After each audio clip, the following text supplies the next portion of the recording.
All right, Coach, first practice down here in Jacksonville. Actually had a special guest audience today by invitation from the Gator Bowl. Had some youth football players here. I know you're big on youth sports and growing the game that way. What was it like having them here today to view practice? It was great having the young Pirates, I think, from Fernandina Beach here.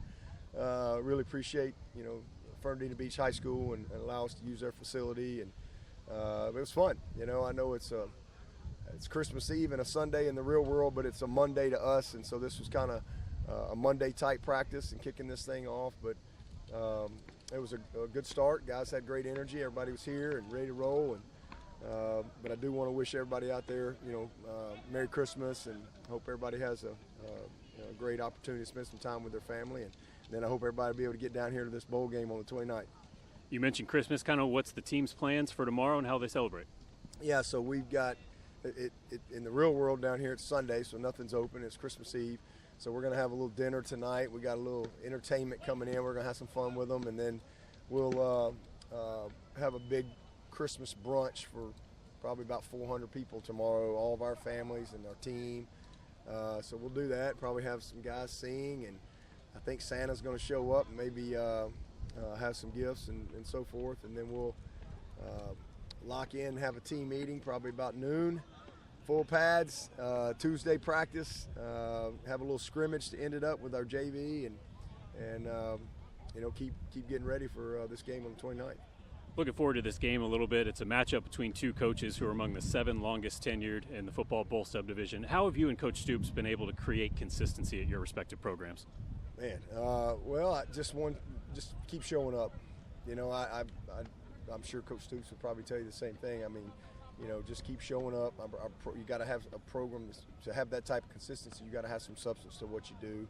It can't be smoke and mirrors. Can't be something that you're up one year, down another year.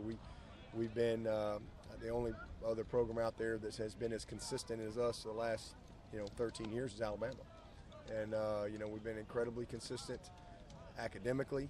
We just had 87 guys make a 3.0. That's the second most in school history. What we've done with our graduation success rates, the best in the Power 5.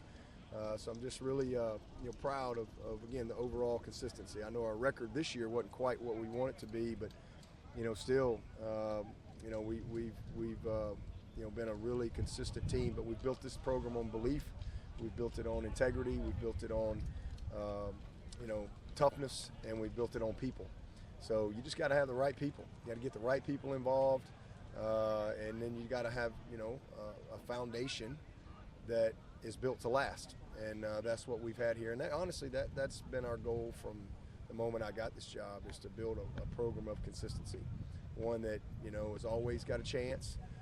Some years are going to be better than others, but we've been able to do that, and that's probably what I'm most proud of, is just the overall consistency of what we've been able to do. When I got the job, we hadn't won a league title in a long time. I think we've won it 8 times in the last 12 years now, so we're consistently competing for championships. Our recruiting, we're pretty much 8 to 15. I think we've had 13 top 15 recruiting classes in a row. We've never had a number 1 class, but we've always been, I think we're second in wins since 2011. So, that's really what we want to be, because if you can be consistent, you always got a chance. And Coach, you're never a man who lacks enthusiasm, but you seem genuinely excited and really fired up to be here in this game in Jacksonville at the Gator Bowl. Where does that enthusiasm and excitement come from? Well, this is my 29th bowl. I played in 4, and this is my 25th as a coach. Had a couple years in there that we met. Last time I wasn't in a bowl was, I guess, 2004 when we had the brawl, and we didn't get to go. But it's just great. It's great to go and spend some time with your team in a setting like this, and then to be 4-4. I mean, everybody had a decision to make, and our team chose to believe that it was still half full, and kept a great attitude and just kept finding a way. I mean, and what we were able to do against some really good teams and 4 really, really good quarterbacks in a row, the credit belongs to these players, because they made a choice to finish, and they've done a great job. They've won 4 in a row. They went from 4-4 to the Gator Bowl, and this is a great opportunity for us to finish our season on a really positive note and try to win 5 in a row and carry some momentum into the postseason. Obviously, we had a couple coaches too getting a chance to get a head start on the dynamics of coaching their guys and getting to know the personnel. So it's great. This is where it all started for me. Right here. This was actually my recruiting area. I used to come down to Fernandina Beach all the time. But the Gator Bowl is where I started as a GA. It's where I started as a head coach. And last time we were here, we went on a pretty good run in Clemson history, and that's our expectation coming off of this one. Thank you, Coach. Okay, man. Merry Christmas.